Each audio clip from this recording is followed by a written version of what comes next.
রাজনীতি ও ব্যবসা দুই অঙ্গনেই সমান ছন্দে বিচরণ করছেন আমির খুসরু মাহমুদ চৌধুরী। ১৯৪৯ সালে চট্টগ্রামের উত্তর কাটল্লির এক সম্ভ্রান্ত পরিবারে তার জন্ম।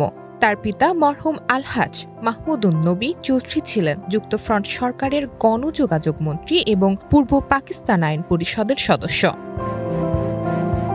১৯৯১, ৯৬ ও ২০০১ সালের জাতীয় সংসদ নির্বাচনে চট্টগ্রাম ৮ আসনে নির্বাচিত হন আমির খুসরু মাহমুদ চৌধুরী।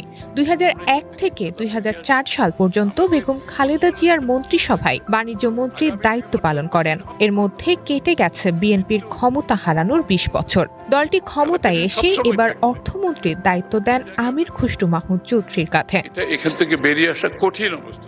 রাজনীতি ছাড়াও নেতৃত্ব গুণের স্বাক্ষর রেখেছেন ব্যবসায়িক অঙ্গনেও। তিনি চট্টগ্রাম স্টক এক্সচেঞ্জের প্রতিষ্ঠাতা chairman, Chattogram Chamber of Commerce and ইন্ডাস্ট্রির সাবেক সভাপতি এবং South Asian Federation of Stock এক্সচেঞ্জের প্রথম সভাপতি হিসেবে দায়িত্ব পালন করেন। পিছিয়ে ছিলেন না আন্তর্জাতিক পরিমণ্ডলেও। দায়িত্ব পালন করেন বিশ্ব বাণিজ্য সংস্থার কানকুন মিনিস্ট্রিয়াল কনফারেন্সের প্রাক্কালে স্বল্পোন্নত দেশগুলোর মন্ত্রী পর্যায়ের সম্মেলনের সভাপতির, যেখানে গৃহীত হয় ঐতিহাসিক ঢাকা ঘোষণা।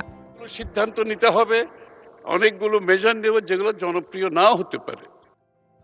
মূল্যস্ফীতি নিয়ন্ত্রণ, অর্থনৈতিক প্রবৃদ্ধি ত্বরান্বিত করা এবং অর্থনীতিতে স্থিতিশীলতা ফিরিয়ে আনার প্রত্যাশা নিয়ে আজ তিনি উপস্থাপন করবেন নতুন অর্থবছরের জাতীয় বাজেট।